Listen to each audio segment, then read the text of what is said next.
Leitura do livro Vida Cristã Equilibrada. Autor, Watchman. Capítulo 8. Verdadeiramente pobre. Leitura bíblica, Apocalipse, capítulo 3, versículo 17. Pois dizes: estou rico e abastado e não preciso de coisa alguma. E nem sabes que tu és um infeliz, sim, miserável, pobre, cego e nu. Um problema muito real é encontrado com frequência entre os filhos de Deus. Trata-se da atitude e mentalidade de Laodiceia. Essa atitude se reflete no fato de as pessoas se acharem espiritualmente ricas, quando, na verdade, são muito pobres. Nas questões espirituais, é mais fácil resolver o problema de ter ou não ter do que decidir se alguém é rico ou pobre. A pessoa que nada tem pode encontrar Deus com facilidade, mas a que é pobre tem dificuldades para encontrá-lo. Muitos realmente nada têm diante de Deus, mas, mesmo assim, são frequentemente encontrados por Deus. Aleluia! A pior pessoa é a que diz ter e de fato tem alguma coisa. Se você cita algo, ela declara que sabe. Se você fala sobre outra coisa, ela também sabe. Porém, será que realmente sabe? De jeito nenhum. Esta pessoa diz ter tanto, mas dificilmente dá um passo para frente. Na verdade, é pobre. O maior problema que existe em um homem pobre é o fato dele não reconhecer facilmente a sua pobreza. A pessoa que nada tem confessa sua falta na mesma hora. Se tem, tem. Se não tem, não tem. Isso é bastante simples de entender e ser mostrado. No entanto, a pobreza é algo relativo. É possível que A não seja tão rico quanto B. A pode ser mais pobre do que B. B, por sua vez, não é tão rico quanto C. Ou seja, B é mais pobre do que C. Logo, é bastante difícil concluir qual deles é pobre. Quando uma criança recebe a sua primeira mesada, ela pensa que tem mais dinheiro do que todas as pessoas do mundo. Entretanto, ela não conhece verdadeiramente a sua pobreza. Se não tem nada, consegue ver que nada tem no mesmo instante. Mas, se tem um pouco, torna-se difícil para ela compreender a insuficiência do que possui. Deus tem habilidades especiais para cuidar da pessoa que não tem absolutamente nada. Mas no caso do pobre, o pouco que possui o atrapalha, pois produz arrogância e satisfação sem motivo. Certa pessoa, durante as décadas passadas, pode ter obedecido a Deus apenas 3 vezes, e, mesmo assim, nunca se esquece do tempo em que obedeceu a Deus. Contudo, quando ela fala a respeito de obediência, aqueles que realmente aprenderam a lição da obediência e têm sensibilidade espiritual dizem: o que você sabe sobre obediência? Porquanto se trata de uma pessoa pobre, verdadeiramente contaminada pela pobreza. Existem outros que gostam de conversar sobre a cruz. A diz que uma pessoa precisa da cruz diante de Deus, e B fala que a mesma pessoa certamente precisa da cruz. Porém, aqueles que realmente conhecem a cruz dizem: irmãos, vocês sabem o que é a cruz? Não pense que por ter sido tratado pelo Senhor algumas vezes, sua personalidade foi afetada. Perceba que seu primeiro dia, o dia em que foi salvo e tratado por Deus, não significa que você já tenha aprendido a mais profunda lição. Você ainda está bem longe disso. Aquele que menciona a cruz com frequência, mas não sabe o que ela significa, é uma pessoa verdadeiramente pobre. É possível que algum irmão diga ter clareza em seu entendimento sobre a igreja, pois quando observa o corpo de Cristo, age e reage de acordo com o que pensa. Uma irmã pode dizer estar buscando o reino, uma vez que está disposta a abrir mão de tudo em favor dele. As pessoas que conhecem esse irmão e essa irmã dirão, entretanto, que nenhum dos dois conhece o corpo ou o reino de Cristo. Muitos dos filhos de Deus possuem uma obediência barata, uma cruz barata e um reino barato. Eles não sabem, na realidade, o que são a obediência, a cruz e o reino. Isso é o que chamamos de pobreza. Pobreza e cegueira. Sem o orgulho, a pobreza não é um obstáculo absoluto para o progresso espiritual. Todavia, a pobreza, que contém orgulho, cria uma situação impossível. Por si só, a pobreza não é um problema. Contudo, Laodiceia é um problema, porque além de pobre, também é orgulhosa. além de pobre, considera-se rica. Poucas pessoas pobres não têm orgulho espiritual. No entanto, os ricos não costumam ser orgulhosos. Não é triste ver que muitos dos filhos de Deus estão andando em círculos, sem fazer progressos, pois a arrogância os tem prejudicado? Muitos falam sobre a carne, embora desconhecem completamente o que seja a carne. Muitos falam sobre revelação, mas não sabem o que ela significa.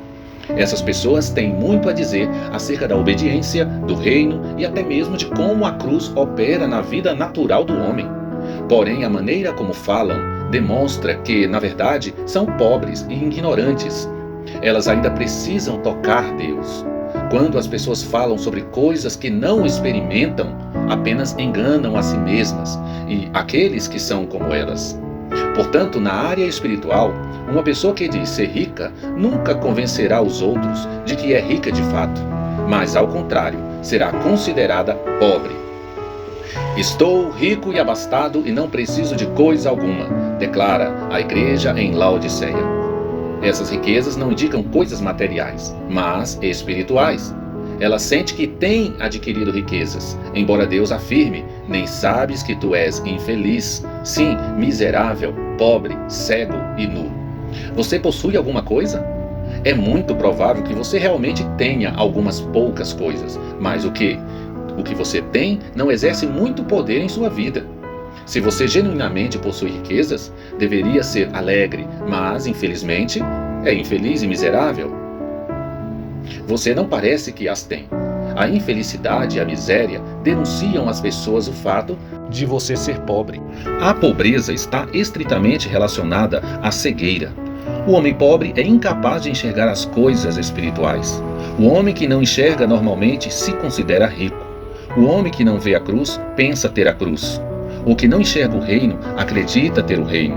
E o que nunca conheceu o corpo de Cristo pressupõe conhecer a igreja. Portanto, aquele que se julga possuidor é, na verdade, pobre espiritualmente.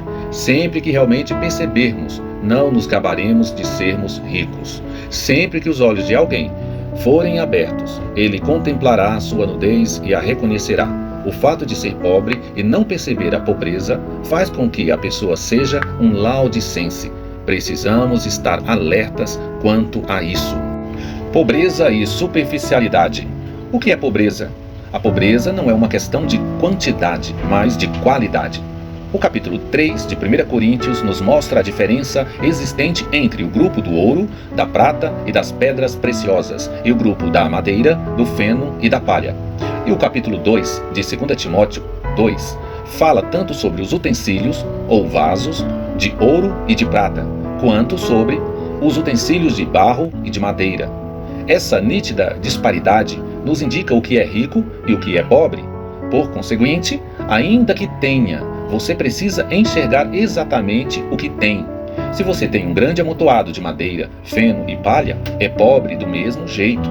Ter um utensílio não é suficiente para saber se é rico ou pobre, mas a questão deve estar no tipo de utensílio, se é um vaso de madeira ou de barro, ou de ouro ou de prata. Para nós é bastante fácil ter orgulho, pois sentimos possuir algo. Pensamos que, pelo fato de termos algo, estamos em uma situação excelente. Todavia, percebamos que, se não sabemos exatamente o que possuímos, seremos contados com os pobres. Avaliando a questão a partir de outro ângulo, a pobreza também pode ser considerada superficialidade, infantilidade e imaturidade. Uma vida abundante é uma vida madura. Sabemos a diferença que existe entre desenvolver a maturidade e alcançá-la. Uma criança cresce todo ano, mas após atingir certa idade, não se trata mais de crescimento, mas de maturidade. A pessoa que só passa pelo período de crescimento não tem vida abundante, pois, para adquirir abundância, é necessário tempo de amadurecimento. Todas as pessoas que consideram o começo como sendo o todo consideram-se possuidoras de tudo e passam a ser os laodicenses de hoje, espiritualmente pobres. Quanto prejuízo, portanto, podem trazer as experiências iniciais para o entrarmos em experiências mais profundas. Uma experiência superficial pode impedir-nos de ter uma experiência realmente profunda. Ter um conhecimento superficial pode adiar o conhecimento mais profundo. Abundância e profundidade. A abundância não significa simplesmente termos ou não termos, mas se relaciona com o que temos, do quanto temos e da profundidade do que temos. A abundância não é uma experiência inicial ou uma compreensão mental do ensinamento acerca da vida abundante, nem de sua explicação. A abundância é ser levado por Deus a enxergar divinamente, entrando na esfera da abundância espiritual. Durante o primeiro ano, após ser salvo, certo irmão passou muito tempo pesquisando as Escrituras. Ele estudava, sobretudo as coisas concernentes à segunda vinda do Senhor, e conseguia analisar os acontecimentos que cercavam a volta de Jesus. Como resultado, ele se sentia bastante orgulhoso de si mesmo. Um dia, ele conheceu uma irmã que tinha experiências profundas com Deus. Eles conversaram sobre a segunda vinda de Cristo, porém, ela não analisava as coisas da mesma forma que ele. O que ela enfatizava era como esperar a volta do Senhor. Naquele dia, aquele irmão aprendeu uma lição profunda, pois ele era a pessoa que falava a respeito da segunda vinda do Senhor Jesus. Mas havia ali uma pessoa que esperava a volta de Cristo. O homem que simplesmente fala sobre a volta de Jesus é pobre, mas o que espera é muito rico. Todos os que realmente veem algo diante de Deus não ousam a ser egoístas ou independentes. A fim de compreender Romanos 6, por exemplo, pode ser preciso lê-lo uma vez, 2 vezes, 10 ou 20 vezes. Quando você o lê pela primeira vez, pode sentir-se bem e declarar que viu o conteúdo. Entretanto, quando for lê-lo pela segunda vez, dirá: meu Deus, eu não havia visto isto antes. Isso demonstra que, quando surge a luz da inspiração, ela destrói o que você havia pensado originalmente. Uma vez, encontrei um certo irmão que sabia muito a respeito da igreja. Em determinada ocasião, na qual várias pessoas haviam recebido a luz da inspiração sobre a igreja, ele anunciou: que estranho, eu nunca havia conhecido a igreja antes. Mas, graças a Deus, hoje eu a vejo. Outros poderiam ter pensado, em virtude do conhecimento anterior desse irmão, que se ele não conhecia a igreja, quem poderia conhecê-la? Porém, quando ele recebeu a luz divina, viu que, de fato, nada tinha, pois quando a luz ilumina, ela destrói. A luz mais ofuscante engolirá a luz menor. Toda vez que alguém divisa alguma coisa diante de Deus, ele sente como se nunca houvesse enxergado. Isso não significa que ele não viu nada antes, pois poderia muito bem ter visto algo no passado. Isso quer dizer que, quando ele recebe a luz mais ofuscante, sentirá que o que distinguia antes parece pálido diante dessa nova luz e terá consciência de como nada possui. A abundância provém do esclarecimento. À medida que a luz nos ilumina, tornamo-nos mais ricos. É estranho dizer, mas quando recebemos tal esclarecimento, sentimos como se diminuíssemos em vez de crescer, pois o brilho da luz romperá com a nossa visão passada. Sob a iluminação de Deus, nós crescemos na verdade, mas mesmo assim sentimos o contrário.